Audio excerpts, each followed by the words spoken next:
ونعوذ بالله من شرور أنفسنا ومن سيئات أعمالنا من يهده الله فلا مضل له ومن يضلل فلا هادي له ونشهد أن لا إله إلا الله وحده لا شريك له ونشهد أن سيدنا وحبيبنا ومولانا محمدا عبد الله ورسوله الذي أرسله بالحق بشيرا ونذيرا وداعيا إلى الله بإذنه وسراجا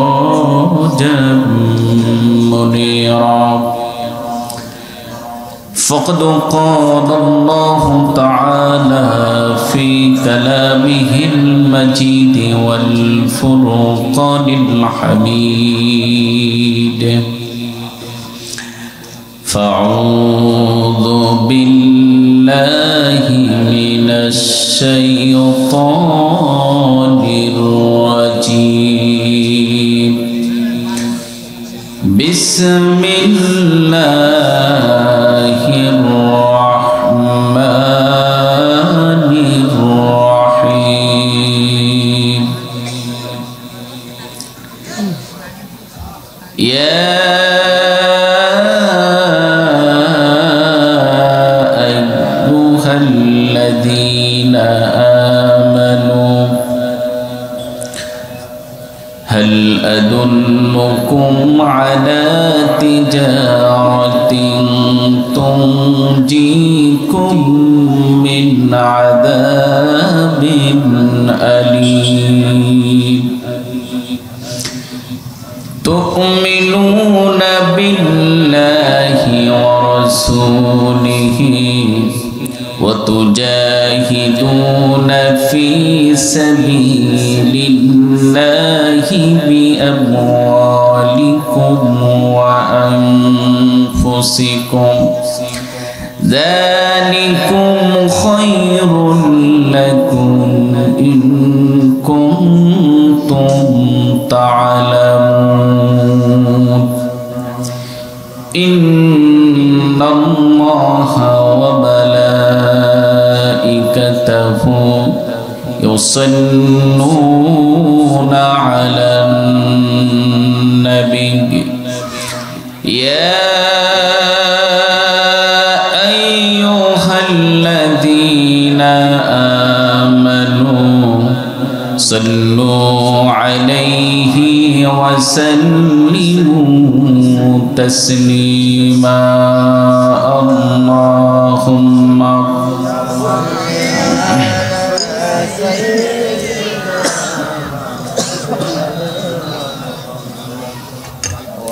وعلى آل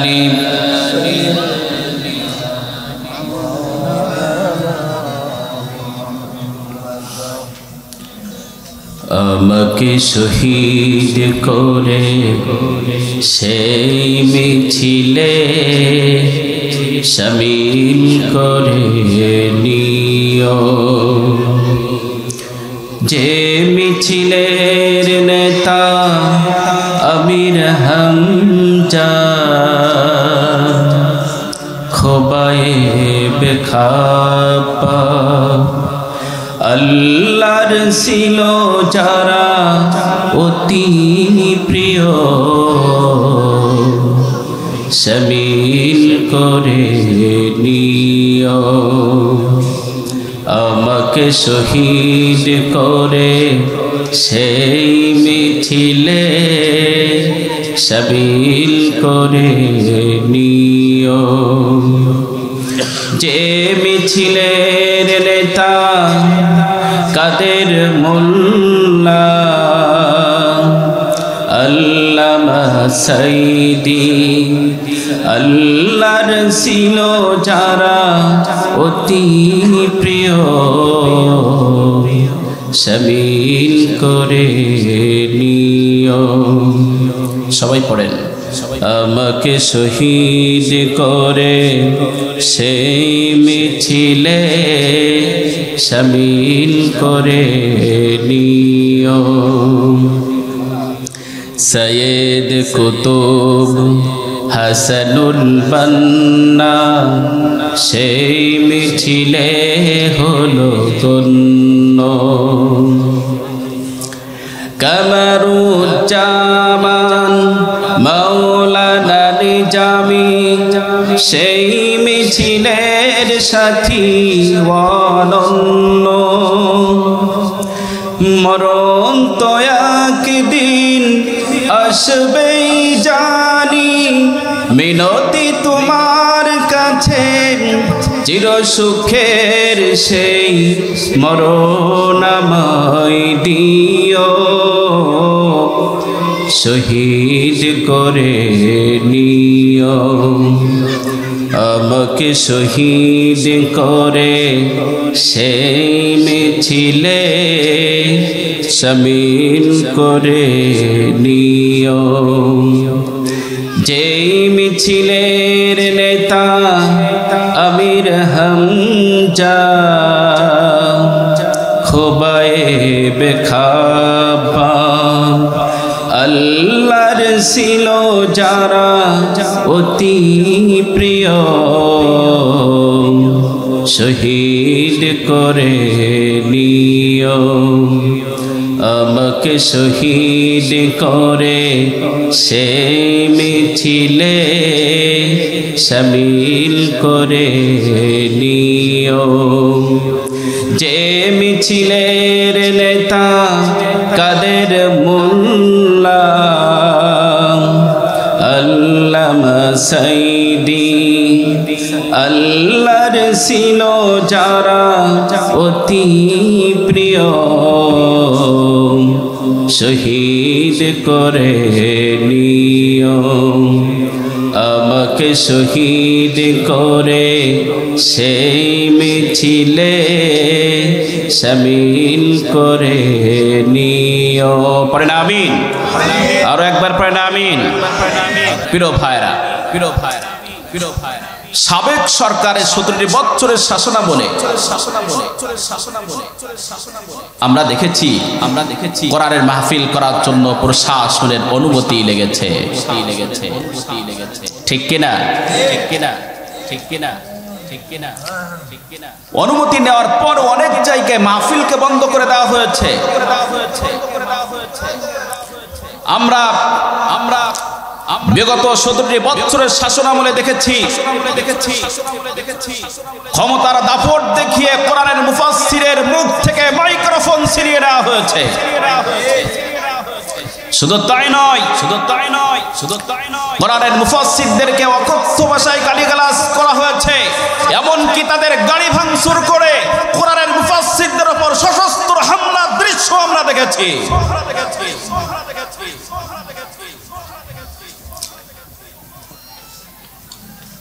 নতুন যখন বাংলাদেশটা পেয়েছি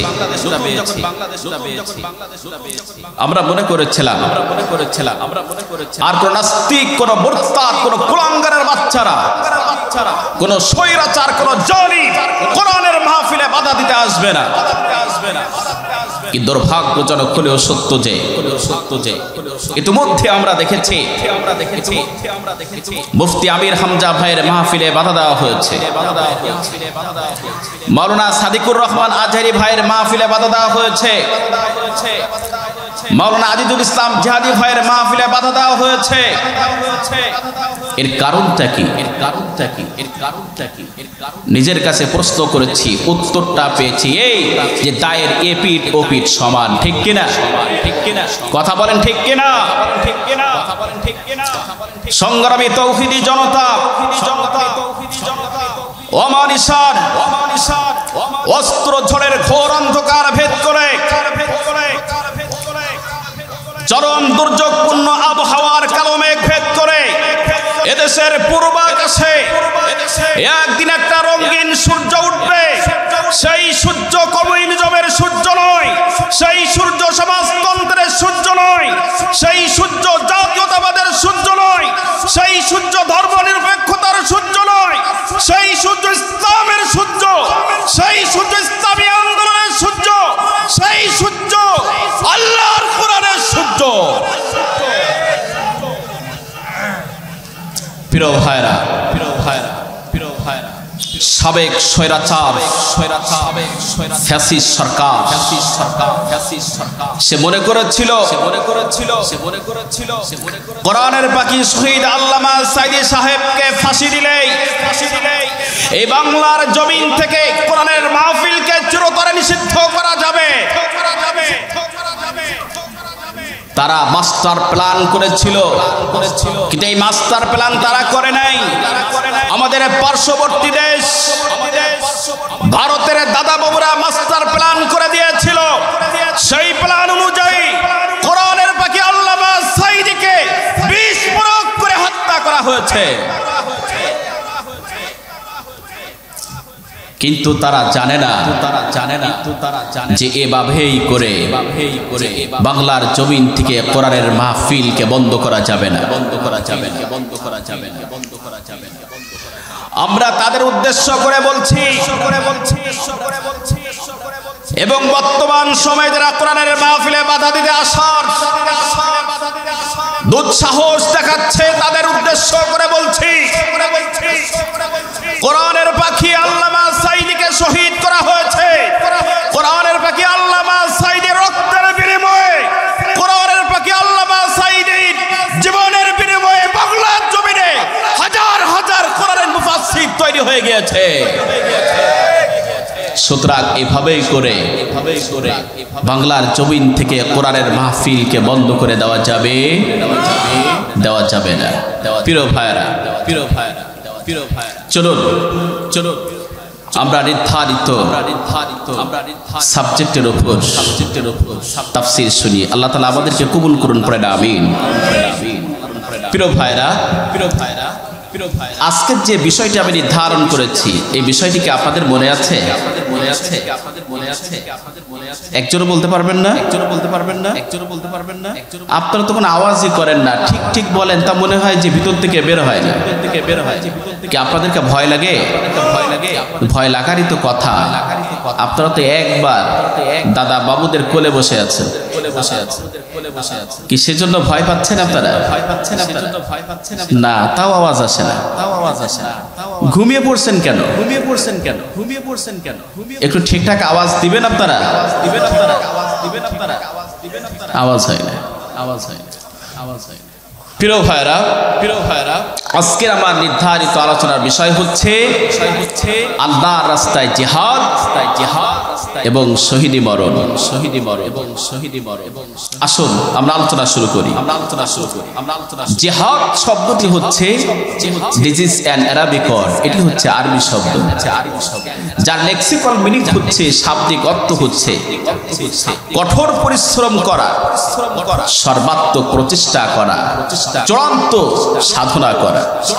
পরিভাষায় জিহাদ হচ্ছে কোন লক্ষ্য হাসিলের জন্য চূড়ান্ত এবং সর্বাত্মক প্রচেষ্টা করার নাম হচ্ছে জিহাদ।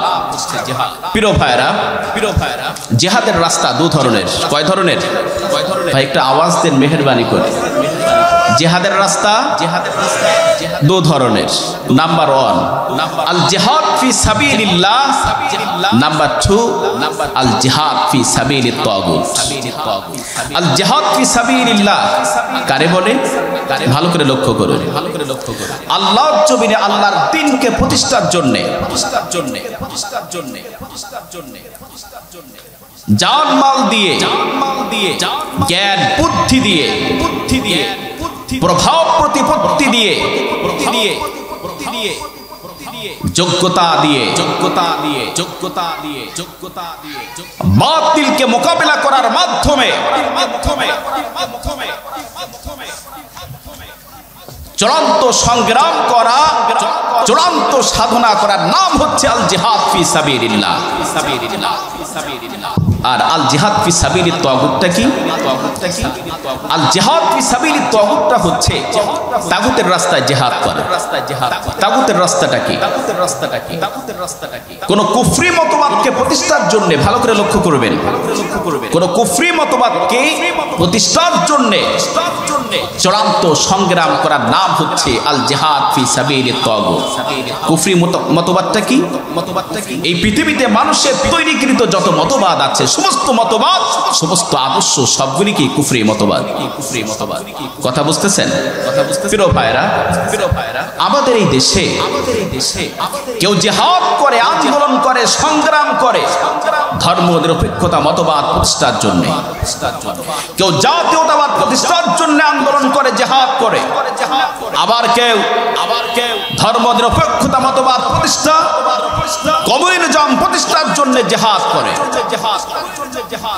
এক কথায় মানুষের তৈরিকৃত যত মতবাদ আছে, সমস্ত মতবাদ হচ্ছে কুফরি মতবাদ। কথা বুঝতেছেন? প্রিয় ভাইরা, দেখেন আল্লাহর জমিনে আল্লাহর দ্বীন কায়েমের পথে যখন ইসলাম বিরোধী শক্তির পক্ষ থেকে চরম বিরোধিতা আসে, তখন সেই সময়ে জীবন মরণ সংঘাত অনিবার্য হয়ে ওঠে।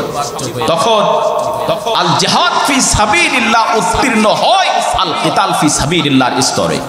অর্থাৎ তখন আর আল জিহাদ ফি সাবিলিল্লাহ থাকে না, আল জিহাদ ফি সাবিলিল্লাহর জায়গায় আল কিতাল ফি সাবিলিল্লাহ মুমিনের উপর ফরজ হয়ে যায়। কথাকে বোঝাতে পারলাম? কথা বোঝাতে পেরেছি? প্রিয় ভাইরা, আল্লাহ রাব্বুল আলামিন সূরাতুস সাফফাত 10 নম্বর আয়াতে বলেন, ইয়া আইয়ুহাল্লাযীনা আমানু হাল আদুন্নুকুম আলা তিজারাতিন তুনজিকুম মিন আযাবিন আলীম। পড়েন আল্লাহু আকবার। আল্লাহ রাব্বুল আলামিন বলেন, হে বিশ্বাসীগণ, হে ঈমানদারগণ, will I guide you a train that save you from a painful torment? আল্লাহ রাব্বুল আলামিন বলেন, হে ঈমানদারগণ, আমি কি তোমাদেরকে এমন একটি ব্যবসার সন্ধান দেব কি, যেই ব্যবসা তোমাদেরকে জাহান্নামের কঠিন আযাব থেকে মুক্তি দিবে। এরপরে আল্লাহ রাব্বুল আলামিন বলেন, সেই ব্যবসাটির সন্ধান দিয়ে দিলেন, তুমিনুনা বিল্লাহি ওয়া রাসূলিহি ওয়া তুজাহিদুনা ফি সাবিলিল্লাহি বিআমওয়ালিকুম ওয়া আনফুসিকুম যালিকুম খায়রুল লাকুম ইন কুনতুম তা'লামুন। পড়েন আল্লাহু আকবার। আল্লাহ রাব্বুল আলামিন বলেন, সেই ব্যবসাটি হলো you should believe in Allah and his messenger. তোমরা আল্লাহর উপর ঈমান আনো এবং তার রাসূলের উপর ঈমান আনো। ওয়া তুজাহিদুনা ফি সাবিলিল্লাহি বিআমওয়ালিকুম ওয়া আনফুসিকুম। তোমরা তোমাদের মাল দিয়া, তোমাদের জান দিয়ে আমার রাস্তায় লড়াই করো। যালিকুম খায়রুল লাকুম ইন কুনতুম তা'লামুন। আর যদি তোমরা জানতে, তাহলে এটি অবশ্যই তোমাদের জন্য কল্যাণকর হয়ে যেত। প্রিয় ভাইরা, আমি কিন্তু আপনাদেরকে তাফসীর বোঝাবো ইনশাআল্লাহ। সবাই কিন্তু প্রস্তুত থাকবেন।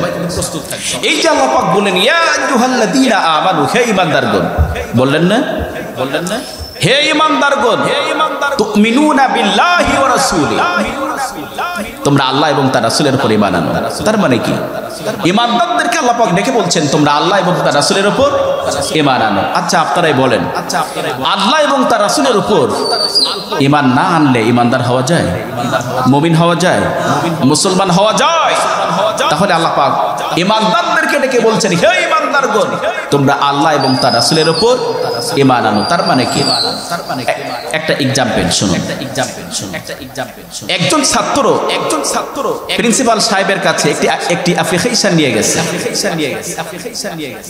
প্রিন্সিপাল সাহেব ওই অ্যাপ্লিকেশনের ভিতরে অনেকগুলো ত্রুটি বিচ্যুতি লক্ষ্য করেছেন। প্রিন্সিপাল সাহেব তখন তাকে বলছেন, তুমি যাও আবার অ্যাপ্লিকেশন সাবমিট করো। কথা বুঝতেছেন? তা আল্লাহ পাক বলছেন, হে ঈমানদারগণ, তুমিনুনা বিল্লাহি ওয়া রাসূলি, তোমরা আল্লাহ এবং তার রাসূলের উপর ঈমান আনো। তার মানে কি? যেভাবেই তোমরা ঈমান এনেছো, ঈমান আনার জন্য এটি যথেষ্ট নয়। একজন মুমিন হিসাবে যে দায়িত্ব এবং কর্তব্য রয়েছে, সেই দায়িত্ব এবং কর্তব্যের মাধ্যমে তোমাকে প্রমাণ করতে হবে তুমি একজন মুমিন। কথা বুঝতেছেন? প্রিয় ভাই, এই আয়াতে আল্লাহ তাআলা বললেন, হে বিশ্বাসীগণ, আমি কি তোমাদেরকে এমন একটি ব্যবসার সন্ধান দেব কি, যেই ব্যবসা তোমাদেরকে জাহান্নামের কঠিন আযাব থেকে মুক্তি দিবে? কি আল্লাহ পাক প্রশ্ন করেছেন না? আচ্ছা বলেন তো, ঈমান এবং আল্লাহর রাস্তায় জিহাদকে কেন ব্যবসার সাথে আল্লাহ তুলনা করলেন? প্রশ্ন আছে না নাই? কথা বলেন। আমার ভাইরা লক্ষ্য করুন, আপনি যদি ব্যবসায় ভালো মুনাফা অর্জন করতে পারেন, যদি প্রফিট লাভ করতে চান, যদি আপনি মুনাফা অর্জন করতে চান, ব্যবসা যদি আপনি প্রফিট পেতে চান, অবশ্যই ব্যবসায় আপনাকে অর্থ ইনভেস্ট করতে হবে, টাকা ইনভেস্ট করতে হবে, আপনাকে সময় দিতে হবে, মেধা কাজে লাগাতে হবে, এবং অবশ্যই আপনাকে যোগ্যতার স্বাক্ষর রাখতে হবে। ঠিক কিনা? আমার ভাইরা, ব্যবসা করার জন্য টাকা ইনভেস্ট করেছেন, কিন্তু আপনি ব্যবসার জন্য সময় দিচ্ছেন না, ওই ব্যবসায় কি প্রফিট পাওয়া যাবে? যে টাকাগুলো আছে সব টাকা তো লোকে খেয়ে ফেলবে। ঠিক কিনা? আপনি টাকা ইনভেস্ট করেছেন, সময় দিচ্ছেন, ব্যবসা করার প্ল্যান বোঝেন না, আপনার সেই মেধা নাই, সুতরাং ওই ব্যবসায় আপনি প্রফিট পাবেন না, লাভ পাবেন না। আমার ভাইয়ের আল্লাহ পাক বলছেন, তোমরা ব্যবসার মতো করে যদি তোমাদের মাল দিয়া, তোমাদের জান দিয়ে আমার রাস্তায় লড়াই করতে পারো, তাহলে অবশ্যই আমি আল্লাহ রাব্বুল আলামিন তোমাদের ওই ব্যবসায় বড় বড় পুরস্কার দার্জিল করব। জোরে বলুন সুবহানাল্লাহ। সেজন্য আল্লাহ পাক জিহাদকে ব্যবসার সাথে তুলনা করেছেন। আমার ভাইরা, জিহাদের লক্ষ্য হবে, জিহাদের উদ্দেশ্য হবে ফিতনা মুক্ত সমাজ ব্যবস্থা কায়েম, আল্লাহর জমিনে আল্লাহর দ্বীন কায়েম। কথা বলেন ঠিক কিনা? আল্লাহ রাব্বুল আলামিন বলেন, ওয়াকাতিলুহুম হাত্তা লা তাকুনা ফিতনাতুন ওয়া ইয়াকুনাদ-দীনু লিল্লাহ ফাইন ইনতাহাউ ফালা উদওয়ানা ইল্লা আলাল যালিমিন। পড়েন আল্লাহু আকবার। আল্লাহ রাব্বুল আলামিন বলেন, তোমরা ততক্ষণ পর্যন্ত লড়াই করো, সংগ্রাম করো, যতক্ষণ পর্যন্ত ফিতনা মুক্ত সমাজ ব্যবস্থা কায়েম না হয়ে যায়।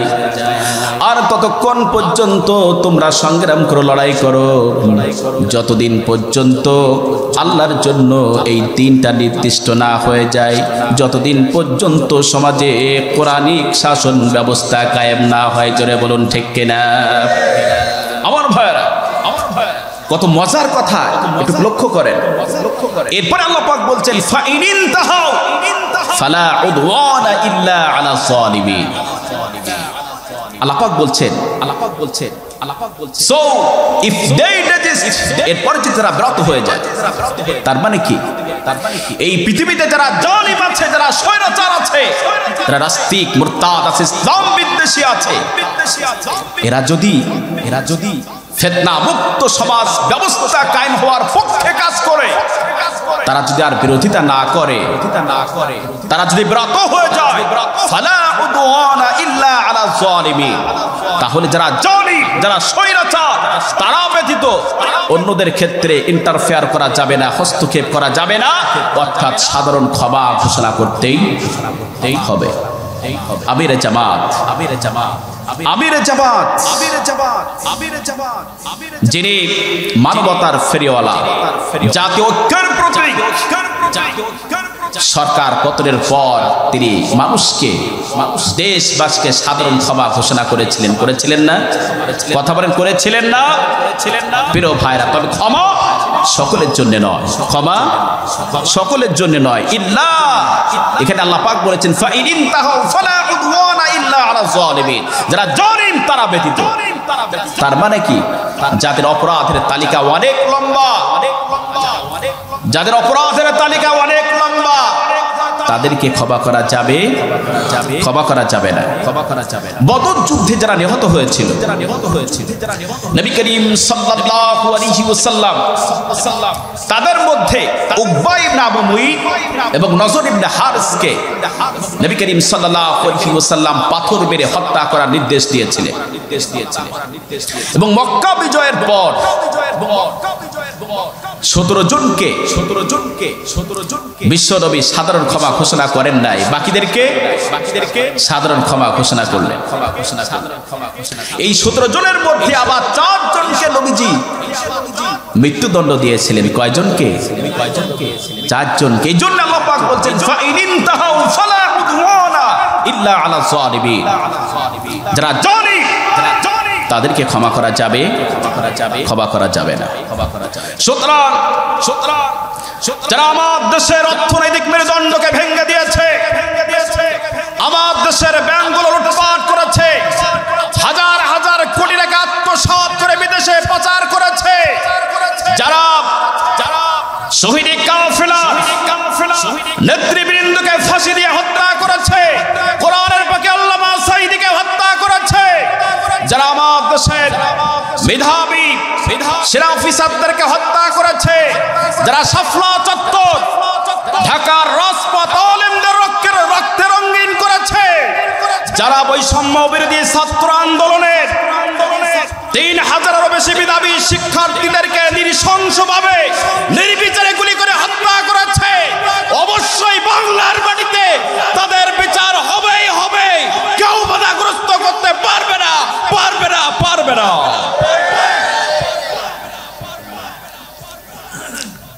প্রিয় ভাইরা, আমরাও চাই তাদের বিচার করা হোক, ঠিক কিনা? কথা বলেন, ঠিক কিনা? আমরাও চাই তাদের বিচার করা হোক। এই যে মাঝে আমরা সকলে তো শুনেছি, তিনি আমাদের পাশে আছেন, চট করে ঢুকে পড়বেন। আবার শুনলাম তিনি ডিসেম্বরের মধ্যে বাংলার বাড়িতে চলে আসবেন। গতকালকে মাগরিবের পর চা খাচ্ছি, একজন বলছে যে শেখ হাসিনা 16 ডিসেম্বর বাংলাদেশে আসবেন এবং ওই দিন ক্ষমতার মসনদে বসে যাবেন। কথা বুঝতেছেন? কি স্বপ্ন তারা লালন করে, কি স্বপ্ন তারা লালন করে। আমরাও চাই আপনি চট করে ঢুকে পড়ে বাংলাদেশের ভূখণ্ডে। এদেশের ছাত্র সমাজ, এদেশের 16 কোটি তৌহিদি জনতা আপনাকে রিসিভ করার জন্য প্রস্তুত আছে। আপনি ঢুকে পড়েন। আপনাকে আসা মাত্রই খাসা বন্দি করে শুরু করা হবে এই পৃথিবীর শ্রেষ্ঠ সন্ত্রাসী স্বৈরাচার জালিম শেখ হাসিনার ফাঁসির কার্যক্রম। জোরে বলুন ঠিক কিনা? আমরাও চাই আপনি চলে আসেন, তাড়াতাড়ি চলে আসেন। প্রিয় ভাইরা, ফাইন তাহাউ ফালা উদওয়ানা ইল্লা আলা যালিমিন, ক্ষমা করতে হবে কিন্তু জালিম ছাড়া। যাদের অপরাধের তালিকা অনেক লম্বা, তাদেরকে ক্ষমা করা যাবে, ক্ষমা করা যাবে না। আমার ভাইরা, জিহাদকে অপছন্দ করেন, জিহাদের বিরোধিতা করার, জিহাদ না করার পরিণাম কিন্তু অত্যন্ত ভয়াবহ, এটা আমার কথা নয়। সহিহ মুসলিমের বর্ণনা, বিশ্ব নবী বলেন, মান মাতা ওয়া লাম ইয়াগজু ওয়া লাম ইউহাদ্দিস বিহি নাফসুহু মাতা আলা শুবাতিন মিন নিফাক। বিশ্ব নবী বলেন, কোন ব্যক্তি যদি এমন অবস্থায় মারা যায়, জীবনে জিহাদ করলো না এবং জিহাদের আলোচনা তার হৃদয়ে ঠাঁই দিল না, জিহাদের স্বপ্ন দেখলো না, আল্লাহর হাবিব বলেছেন তার মৃত্যু হবে মুনাফিক অবস্থায়। জোরে বলুন নাউজুবিল্লাহ। তার মৃত্যুটা মুনাফিকের মৃত্যু হবে। নাউজুবিল্লাহ, নাউজুবিল্লাহি মিন যালিক। আমার বন্ধুগণ, জান্নাতে যাওয়ার একটি পূর্ব শর্ত আছে। অন্যতম ফ্রি কন্ডিশন হচ্ছে, পূর্ব শর্ত হচ্ছে আল্লাহ জমিনে আল্লাহর দ্বীন প্রতিষ্ঠার জন্য জিহাদ করা। আল্লাহ রাব্বুল আলামিন বলেন, আম হাসিবতুম আন তাদখুলুল জান্নাতা ওয়া লাম্মা ইয়া'লামিল্লাহুল্লাযীনা জাহাদু মিনকুম ওয়া ইয়া'লামাস সাবিরিন। পড়েন আল্লাহু আকবার। আল্লাহ রাব্বুল আলামিন প্রশ্ন করছেন, do you think that you will enter the paradise? তোমরা কি মনে করেছো তোমরা এমনিতেই জান্নাতের মধ্যে প্রবেশ করবে? অথচ আল্লাহ রাব্বুল আলামিন এখনো তো জানতে পারেন নাই তোমাদের মধ্যে কারা দ্বীন প্রতিষ্ঠার জন্য জিহাদ করেছে, আর তোমাদের মধ্যে কারা পাহাড় সদৃশ অত্যাচার, জুলুম, নির্যাতন সহ্য করে দ্বীনের উপর টিকে আছে। সুতরাং জান্নাতে এমনি এমনি যাওয়া যাবে কি? কথা বলে যাওয়া যাবে? জান্নাতে এমনি এমনি যাওয়া যাবে? যাবে না। প্রিয় ভাইরা, গজওয়াতুল হিন্দ ধেয়ে আসছে। গজওয়াতুল হিন্দ হচ্ছে হিন্দুস্তান ভারতের সাথে, ভারতের মুসলিমদের সাথে গোটা পৃথিবীর মুসলমানদের ধর্ম যুদ্ধ হবে। এটা বিশ্ব নবীর ভবিষ্যৎবাণী। এটি কি কথা বলেন? বিশ্ব নবীর ভবিষ্যৎবাণী। আমার ভাইরা, সর্বাধিক হাদিস বর্ণনাকারী সাহাবী হযরত আবু হুরায়রা রাদিয়াল্লাহু তাআলা আনহু বলেন, ওয়া'দানা রাসূলুল্লাহ সাল্লাল্লাহু আলাইহি ওয়াসাল্লাম গাজওয়াতুল হিন্দ। বিশ্বনবী আমাদেরকে গাজওয়াতুল হিন্দের ওয়াদা করেছেন। ফাইন উদরিকহা, হযরত আবু হুরায়রা বলেন, আমি যদি ওই যুদ্ধে অংশগ্রহণ করার সুযোগ পাই তাহলে উনফিদু ফিহা নাফসি ওয়া মালি। তিনি বলেন, আমি আমার জানটা, আমি আমার মাল, সম্পদ বলতে মাল বলতে আমার কাছে যা কিছু আছে সব কিছু আমি ওই যুদ্ধে আমি দান করে দেব। জোরে বলুন সুবহানাল্লাহ। আবু হুরায়রা বলছেন, ওই যুদ্ধ যদি আমি পাই, অংশগ্রহণ করার সুযোগ যদি আমি পাই, ওই যুদ্ধে আমার যত সম্পদ আছে সে অত সম্পদগুলি দান করে দেব, আমি আবার নিজের জীবনটা উৎসর্গ করব। সুবহানাল্লাহ। হযরত আবু হুরায়রা বলেন, ফাইন উক্তানু, আমাকে যদি হত্যা করা হয়, কুনতু মিন আফদালিশ শুহাদা, তাহলে আমি আবু হুরায়রা হয়ে যাব সর্বোত্তম শহীদ। জোরে বলুন সুবহানাল্লাহ। ওয়াইন আরজি, আর আমি যদি গাজী হয়ে ফিরে আসি, আমি যদি গাজী হয়ে ফিরে আসি, আর আবু হুরায়রাতাল মুহাররর, আমি হব, কথা বুঝতেছেন? আমি হব, আল্লাহ পাক যে সমস্ত শহীদদেরকে জাহান্নাম থেকে জামিন দিবেন, আমি হব তাদের মধ্যে অন্যতম। সুবহানাল্লাহ পড়েন, সুবহানাল্লাহ, সুবহানাল্লাহি বিহামদিহি। আমার বন্ধুগণ, আপনারা social media, printing media, electronics মিডিয়ার মাধ্যমে আপনারা দেখেছেন। ভাই এত কথা হচ্ছে কেন? Electronics media, printing media, social মিডিয়ার মাধ্যমে আপনারা দেখেছেন বা আপনারা শুনেছেন যে আরএসএস এর গুন্ডা বাহিনী দ্বারা পরিচালিত, ভারতীয় র দ্বারা পরিচালিত আন্তর্জাতিক জঙ্গি সংগঠন ইসকন, এই ইসকনের অন্যতম নেতা চিন্ময় কৃষ্ণদাস প্রভু। কি চিন্ময় না? চিন্ময় না? চিন্ময় কৃষ্ণদাস প্রভু। সে আমার দেশের এই স্বাধীন বাংলাদেশের লাল সবুজ পতাকার উপর সন্ত্রাসী বাহিনী ইসকনের গেরুয়া পতাকা উড়িয়েছে। এভাবেই করে আমার দেশের লাল সবুজ পতাকাকে অপমান করেছে। এটি নিঃসন্দেহে রাষ্ট্রদ্রোহিতার সামিল, রাষ্ট্রদ্রোহী মামলায় ইসকন নেতা চরিত্রহীন লম্পট এই চিন্ময় কৃষ্ণ দাস এমন একজন ইসকন নেতা, এমন একজন নেতা যার কাছে ইসকনের কোন নারী সদস্য নিরাপদ নয়। পরে নাউজুবিল্লাহ। তার একটি অশালীন ভিডিও ফেসবুকে ভাইরাল হয়েছে।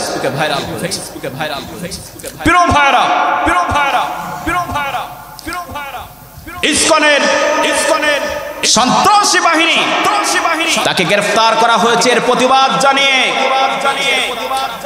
তারা চট্টগ্রাম আন্তর্জাতিক বিশ্ববিদ্যালয়ের আইন ডিপার্টমেন্টের মেধাবী শিক্ষার্থী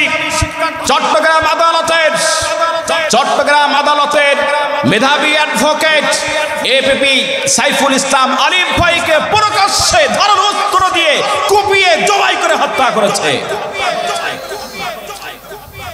আমরা এই বাংলাদেশে আমরা মুসলিম, আমাদের সংখ্যা হচ্ছে 95%-এর উপরে। ঠিক কিনা? তো ভয় লাগে ঠিক বলতে, আপনারা তো ভয় পান। তারা হচ্ছে 2.5% মাত্র। আমরা যদি ইচ্ছে করতাম তাহলে 2.5% হিন্দুদেরকে 2.5% হিন্দুদের যতগুলি মন্দির আছে সমস্ত মন্দিরগুলো ভেঙে বাড়ির সাথে মিশিয়ে দিতে 1 ঘন্টা সময় আমাদের লাগতো না। আমরা যদি ইচ্ছা করতাম 2.5% হিন্দুকে বঙ্গোপসাগর পার করিয়ে দাদা বাবুদের দেশে পাঠিয়ে দিতে 1 ঘন্টা সময় আমাদের লাগতো না। ঠিক কিনা? কিন্তু আমরা সেটা করিনি, আমরা করব না। তার কারণ হচ্ছে Islam doesn't support it at all. Islam এটা আদৌ সমর্থন করে না। ইসলাম বলে সংখ্যালঘু হিন্দুদের মন্দিরের নিরাপত্তা নিশ্চিত করতে। ইসলাম বলে সংখ্যালঘু হিন্দুদের জন্মের নিরাপত্তা নিশ্চিত করতে। সেজন্য আমরা মুসলিম, আমরা সারা রাত জেগে আমরা তাদের মন্দির পাহারা দিয়েছি, তাদের বাড়িঘরগুলো পাহারা দিয়েছি। ঠিক কিনা? কোন হিন্দু বলতে পারবে না, কোন মুসলমান তাদের উপর হাত তুলেছে। কথা বলেন না কেন? কোন মুসলমান তাদের উপর হামলা করেছে কোন হিন্দু বলতে পারবে না। অথচ আজকে আমরা দেখতে পাচ্ছি যেই ভারত আমাদেরকে সংখ্যালঘুদের নিরাপত্তা নিশ্চিত করার সবক দেয়, যেই ভারত আমাদেরকে সংখ্যালঘুদের প্রতি মানবিক আচরণ করার সবক প্রদান করে, সেই ভারতের মাটিতে আমরা দেখতে পাচ্ছি যে আমাদের মসজিদগুলোকে একের পর এক মসজিদ ভেঙে সেখানে মন্দির বানানো হচ্ছে। আমরা দেখতে পাচ্ছি আমার মুসলিম ভাই বোনদের ঘর বাড়িগুলোকে আগুন দিয়ে জ্বালিয়ে দেওয়া হচ্ছে। আমরা দেখতে পাচ্ছি আমার মুসলিম সুন্দরী নারীদেরকে পিতার সামনে মায়ের সামনে জোর করে ধর্ষণ করছে। আমরা দেখতে পাচ্ছি মাস্টার প্ল্যান করে আমার মুসলিম বোনদের চরিত্রকে হরণ করার জন্য তাদের সাথে অ্যাক্টিং অভিনয়ের মাধ্যমে তাদেরকে ভোগের সামগ্রী বানাচ্ছে হিন্দুর বাচ্চারা। আজ তারা আমাদেরকে সংখ্যালঘুদের প্রতি মানবিক আচরণ করার সবক প্রদান করছে। প্রিয় ভাইরা, আমরা স্পষ্ট বুঝতে পারছি গজওয়াতুল হিন্দ এগিয়ে আসছে। নবী করিম সাল্লাল্লাহু আলাইহি ওয়াসাল্লাম তিনি ভবিষ্যৎবাণী করেছেন হিন্দুস্তানের সাথে আমাদের যুদ্ধ হবে। কথা বুঝতেছে? প্রিয় ভাইরা, নবী করিম সাল্লাল্লাহু আলাইহি ওয়াসাল্লাম একদিন পূর্ব দিকে তাকালেন। পূর্ব দিকে তাকিয়ে ভারী ভারী নিঃশ্বাস নিচ্ছেন। জনৈক সাহাবী প্রশ্ন করলেন, ইয়া রাসূলুল্লাহ আপনি কেন এত বড় বড় নিঃশ্বাস দিচ্ছেন, এত ভারী ভারী নিঃশ্বাস দিচ্ছেন কেন? বিশ্বনবী বললেন, সাহাবী, পূর্ব দিকে আমি বিজয়ের গন্ধ পাচ্ছি। জোরে বলুন সুবহানাল্লাহ। সাহাবী প্রশ্ন করলেন, ইয়া রাসূলুল্লাহ, হে আল্লাহর রাসূল, কোন বিজয়ের গন্ধ আপনি পাচ্ছেন? বিশ্বনবী বললেন, মুশরিকদের সাথে, হিন্দুস্তানের মুশরিকদের সাথে মুসলমানদের যুদ্ধ হবে এবং সেই যুদ্ধটি এত ভয়াবহ হবে যে মুশরিকদের সংখ্যা থাকবে মুসলমানদের চেয়ে বহুগুণ বেশি। জোরে বলুন নাউজুবিল্লাহ। সেই যুদ্ধ এত ভয়াবহ হবে যে মুসলমানরা 3 ভাগে বিভক্ত হয়ে যাবে। এক ভাগ মুশরিকদের সৈন্য সংখ্যা দেখিয়ে যুদ্ধের ময়দান থেকে পালিয়ে যাবে। আরেক ভাগ তাদের সাথে, মুশরিকদের সাথে যুদ্ধ করতে করতে শাহাদাত বরণ করবে। আর এক ভাগ তারা যুদ্ধ করবে, অবশেষে আল্লাহ রাব্বুল আলামিন মুসলমানদেরকে বিজয় দান করবেন। জোরে বলুন সুবহানাল্লাহ। সেই যুদ্ধ এত ভয়াবহ হবে যে নবী করিম সাল্লাল্লাহু আলাইহি ওয়াসাল্লাম বলেন, মুসলমানদের এত রক্ত ঝরবে যে মুসলমানদের পায়ের টাকুনি পর্যন্ত শহীদদের রক্তে ডুবে যাবে। কথা বুঝতেছে? সেই যুদ্ধ গজওয়াতুল হিন্দ হয়ে আসছে।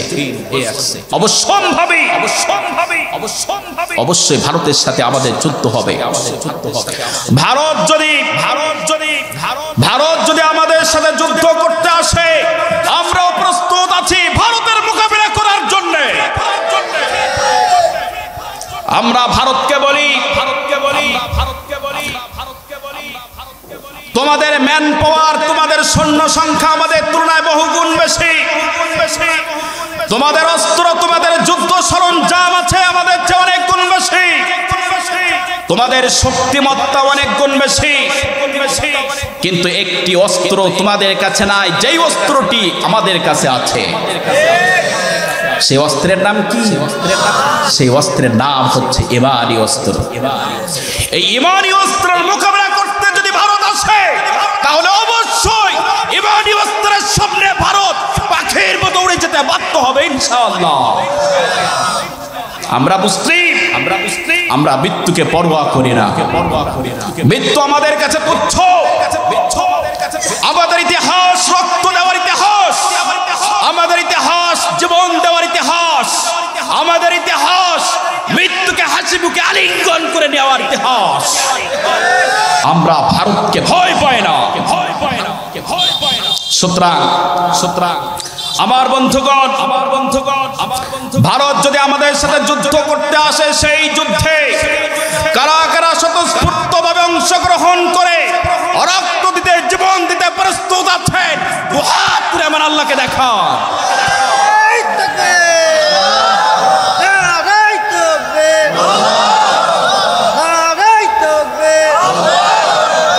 হাত নামান।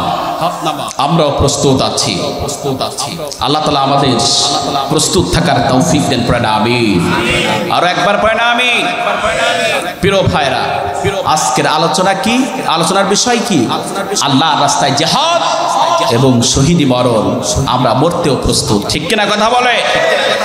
আল্লাহ রাব্বুল আলামিন বলেন, وَتُجَاهِدُونَ فِي سَبِيلِ اللَّهِ بِأَمْوَالِكُمْ وَأَنفُسِكُمْ ذَلِكُمْ خَيْرٌ لَكُمْ إِن كُنتُمْ تَعْلَمُونَ। পড়েন আল্লাহু আকবার।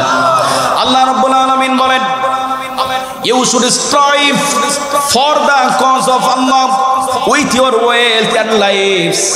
তোমাদের দায়িত্ব হচ্ছে, তোমাদের কর্তব্য হলো, তোমরা আমার রাস্তায় তোমাদের মাল দিয়ে, তোমাদের জান দিয়ে তোমরা জিহাদ করো। প্রিয় ভাইরা, এই মালের কথা আগে বললেন কেন? প্রশ্ন আসে না নাই? মালের কথা আগে বললেন কেন? তার কারণ হচ্ছে যে আপনি যদি মাল না দিয়ে জানটা দিয়ে দেন, মালগুলো তো থেকে যাবে, ঠিক কিনা? মাল থেকে যাবে না? আমরা তো ইসলামী রাষ্ট্র দেখা, ইসলামী রাষ্ট্র গড়ার স্বপ্ন দেখি, ঠিক কিনা? ইসলামী রাষ্ট্র গড়তে হলে অর্থের প্রয়োজন আছে না নাই? ইসলামী আন্দোলন করতে হলে, একটি দল পরিচালনা করতে হলে অর্থের প্রয়োজন আছে না নাই? রাষ্ট্রীয় ক্ষমতা যেটা হলে অর্থের প্রয়োজন আছে না নাই? যুদ্ধ পরিচালনা করতে হলে অস্ত্রের প্রয়োজন আছে না নাই? টাকা পয়সার প্রয়োজন আছে না? এই জন্য আল্লাহ পাক বলেছেন বিআমওয়ালিকুম ওয়া আনফুসিকুম, আগে মাল দাও, এরপরে তোমরা তোমাদের জানটাকে উৎসর্গ করো।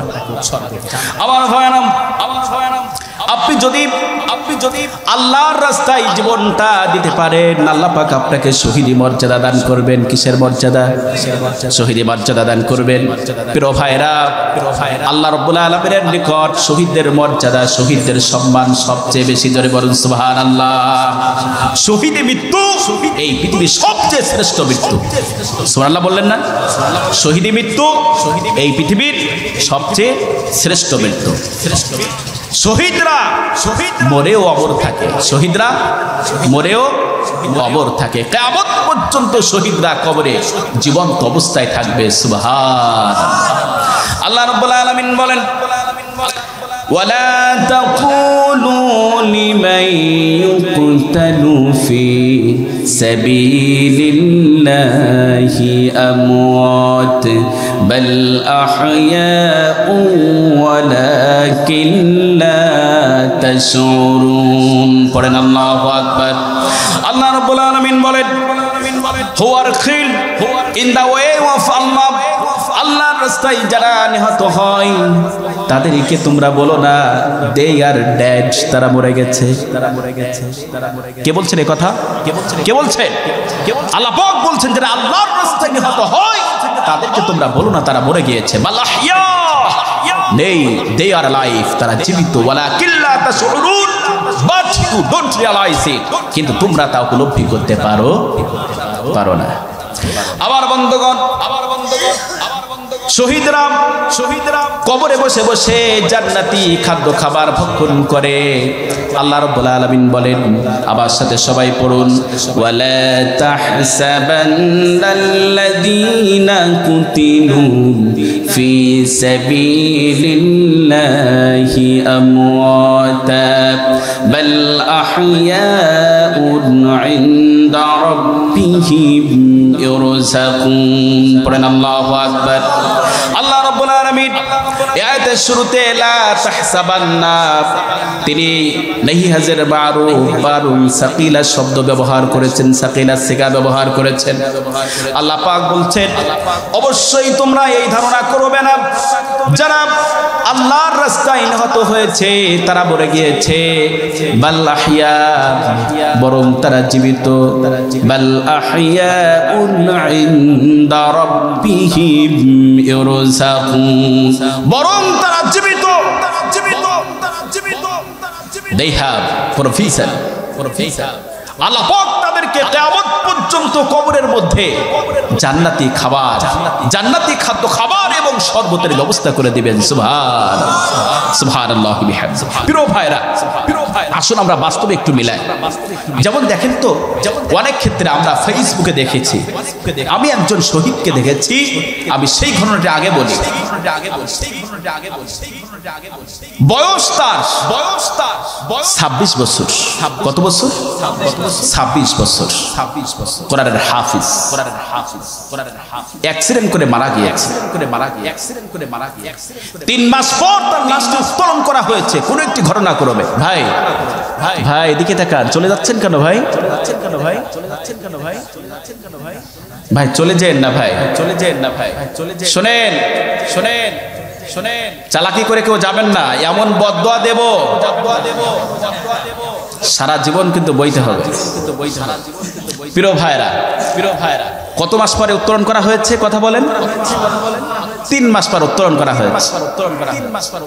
উত্তোলন করার পর দেখা গেল কোরআনের হাফিজ, কোরআনের পাখির লাশটা অক্ষত অবস্থায় রয়েছে। সুবহানাল্লাহ, সুবহানাল্লাহ।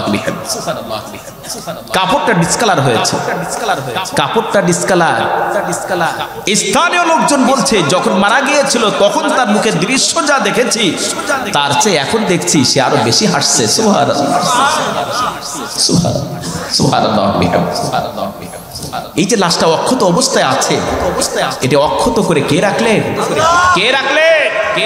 আচ্ছা বলেন তো, আপনি যদি 2 দিন মনে করেন কিছু খাবেন না, 2 দিন পরে আপনার দিকে যদি তাকানো হয় তাহলে বোঝা যাবে যে আপনি অনেক ক্লান্ত, শরীরটা অনেক কমে যায়, যায় না ভাই? চোখের নিচে গর্ত হয়ে যায়, টেগুটা নিচে নেমে যায় না? তাই শহীদরা যে অবস্থায় তাদেরকে দাফন করা হয় ওই অবস্থায় থাকে কেন? ওই যে আল্লাহ বলে দিয়েছেন তাদের কবরে জান্নাতি খাদ্য খাবার পরিবেশন করেন যিনি, তার নাম কি? আওয়াজ দিয়ে বলেন মুসলমান, তার নাম কি? তিনি হচ্ছেন আল্লাহ। সুবহানাল্লাহ। আমার ভাইরা, আল্লাহর রাস্তায় যারা শহীদ, আল্লাহর রাস্তায় যারা শহীদ এবং গাজী, আল্লাহ পাক শহীদ এবং গাজী উভয়কে মহা পুরস্কার দান করবেন। জোরে বলুন সুবহানাল্লাহ। আল্লাহ রাব্বুল আলামিন বলেন فليقاتل في سبيل الله الذين يشرون الحياة الدنيا بالآخرة ومن يقاتل في سبيل الله فيقتل أو يغلب فسوف نؤتيه أجرا عظيما। পড়েন আল্লাহু আকবার। আমার ভাইরা, আল্লাহ রাব্বুল আলামিন বলেন যারা আখিরাতের মোকাবেলায় দুনিয়াকে বিক্রি করে দিয়েছে তাদের প্রত্যেকে যেন ফালিয়াকাতিল ফি সাবিলিল্লাহ, তাদের প্রত্যেকে যেন আমার রাস্তায় দ্বীন প্রতিষ্ঠার জন্য লড়াই করে। আল্লাহ রাব্বুল আলামিন বলেন ওমান ইয়াকাতিল ফি সাবিলিল্লাহি ফায়ুকতাল আও ইয়াগলিব, যে ব্যক্তি আমার রাস্তায় লড়াই করে, সংগ্রাম করে, সে নিহত হোক অথবা গাজী হোক, আমি অবশ্যই নিহত এবং গাজী, শহীদ এবং গাজী উভয়কে মহা পুরস্কার দান করব। জোরে বলুন সুবহানাল্লাহ। আমার বন্ধুগণ, হাদিস শরীফের মধ্যে এসেছে ওয়ালামু আন্নাল জান্নাতা তাহতা যিলালিস সুয়ুফ, বিশ্বনবী বলছেন তোমরা জেনে রেখো মুসলমান, নিশ্চয় আল্লাহর জান্নাত মুজাহিদদের তরবারির ছায়ার নিচে। কথা বুঝতেছেন? প্রিয় বন্ধুগণ, একদিকে শাহাদাত, অন্যদিকে আল্লাহর জান্নাত। অন্যদিকে কি কথা বলেন? অন্যদিকে আল্লাহর জান্নাত। আমার ভাইরা, আল্লাহ রাব্বুল আলামিন বলেন ওয়া তুজাহিদুনা ফি সাবিলিল্লাহি বিআমওয়ালিকুম ওয়া আনফুসিকুম যালিকুম খায়রুল লাকুম ইন কুনতুম তা'লামুন। পড়েন আল্লাহু আকবার। আমার বন্ধুগণ, আল্লাহ পাক বলছেন তোমরা যদি তোমাদের মাল দিয়ে, জান দিয়ে জিহাদ করতে পারো, সূরাত সফের 10 এবং 11 নম্বর আয়াতের আলোকে আমি তোমাদেরকে 4টি পুরস্কার দেব। কয়টি পুরস্কার? কথা বলেন, কয়টি পুরস্কার? 4টি পুরস্কার দেব। নাম্বার 1, তুনজিকুম মিন আযাবিন আলীম, আমি তোমাদেরকে জাহান্নামের কঠিন আযাব থেকে মুক্ত করে দেব। সুবহানাল্লাহ। আবার ভাইরা, এরপর আল্লাহ পাক বলছেন ইয়াগফির লাকুম যুনুবাকুম ওয়া ইউদখিলকুম জান্নাতিন তাজরি মিন তাহতিহাল আনহার। দ্বিতীয় পুরস্কারটি হচ্ছে আমি তোমাদের জীবনের সব গুনাহগুলোকে মাফ করে দেব। আর তৃতীয় পুরস্কার হচ্ছে ওয়ায়ুদখিলকুম জান্নাতিন তাজরি মিন তাহতিহাল আনহার, এবং জান্নাতের মধ্যে তোমাদেরকে প্রবেশ করাবো যেই জান্নাতের তলদেশ দিয়ে ঝর্ণা দ্বারা প্রবাহিত। জোরে বলুন সুবহানাল্লাহ। ওয়া মাসাকিনা তাইয়্যিবাতান ফি জান্নাতি আদন। চতুর্থ পুরস্কার হচ্ছে যে আল্লাহ পাক জান্নাতের মধ্যে ওয়া মাসাকিনা তাইয়্যিবা, শহীদদের জন্য সর্বোত্তম ঘর নির্মাণ করবেন। সুবহানাল্লাহ বলবেন না? সুবহানাল্লাহ, সুবহানাল্লাহ বিহামদি। যালিকাল ফাওজুল আযীম, that is the great, that is indeed the great success. এটি হচ্ছে শহীদদের জন্য, মুজাহিদদের জন্য সবচেয়ে বড় সফলতা। সুবহানাল্লাহ বলেন। প্রিয় ভাইরা, যারা আল্লাহর রাস্তায় শহীদ, ভাই আপনাদের খারাপ লাগছে? আমার তো অলরেডি আলটিমেটাম দেওয়া হয়েছে। আমি আলোচনা শেষের দিকে যাচ্ছি।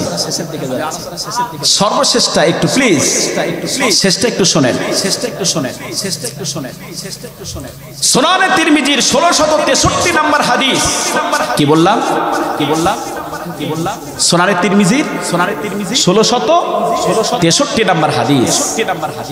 এই হাদিসের আলোকে, এই হাদিসে বলা হয়েছে একজন শহীদকে, একজন শহীদের জন্য আল্লাহর নিকট 6টি পুরস্কার আছে। কয়টি পুরস্কার? কথা বলেন, কয়টি পুরস্কার? সবাই একটু জিকির করেন তো। সুবহানাল্লাহ।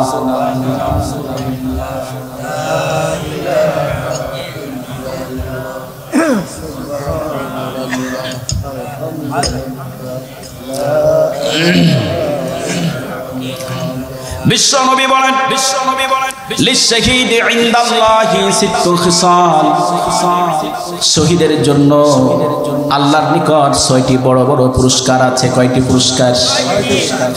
নাম্বার 1, ইগফারু লাহু ফি আউয়ালি দাফআ ওয়া ইয়ারা মাকআদাহু মিনাল জান্নাহ।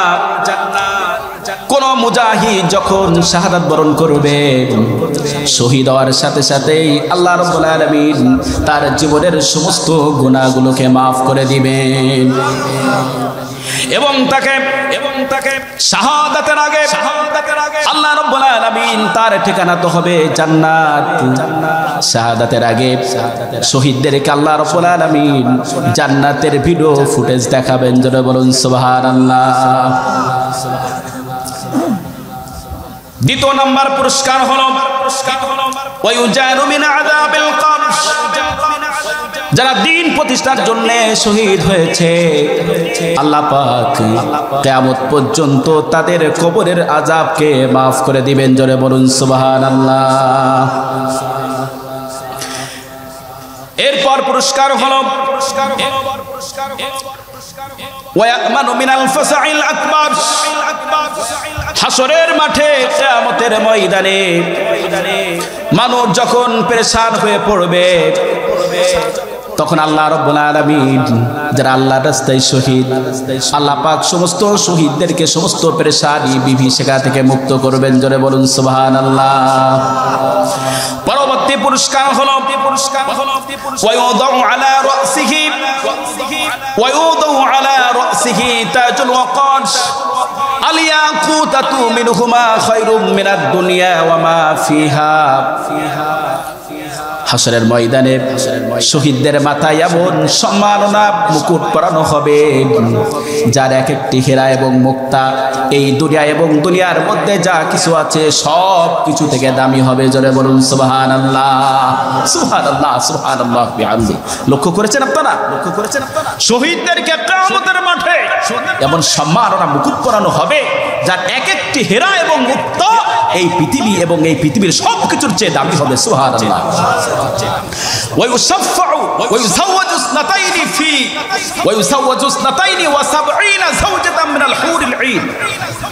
এবং শহীদদেরকে 72টি হুর দেওয়া হবে। কয়টি হুর?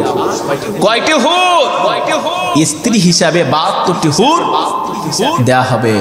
প্রিয় ভাইরা, হাদিস শরীফের মধ্যে এসেছে একজন হুরের সৌন্দর্য যদি এক পাল্লায় রাখা হয়, গোটা পৃথিবীর সুন্দরী নারীদের সৌন্দর্য যদি আরেক পাল্লায় রাখা হয়, তাহলে হুরের সৌন্দর্যের পাল্লা ভারী হয়ে যাবে। সুবহানাল্লাহ বলবেন না? সুবহানাল্লাহ বলবেন না? শহীদদেরকে স্ত্রী হিসাবে 72টি হুর দেওয়া হবে। সুবহানাল্লাহ। ওয়া ইউসাফফাউ ফি 70 মিন আকারিবি, সর্বশেষ পুরস্কার হচ্ছে শহীদদেরকে কিয়ামতের মাঠে শহীদদের পরিবার, শহীদদের আপনজন, আত্মীয় স্বজন আপনজনদের মধ্য থেকে 70 জনের ব্যাপারে সুপারিশ করার অধিকার যিনি দিবেন তিনি কে? আওয়াজ দিয়ে বলেন তিনি কে? মুসলমান। প্রিয় ভাইরা, আমরা শহীদ হতে চাই কি চাই না? চাই কি চাই?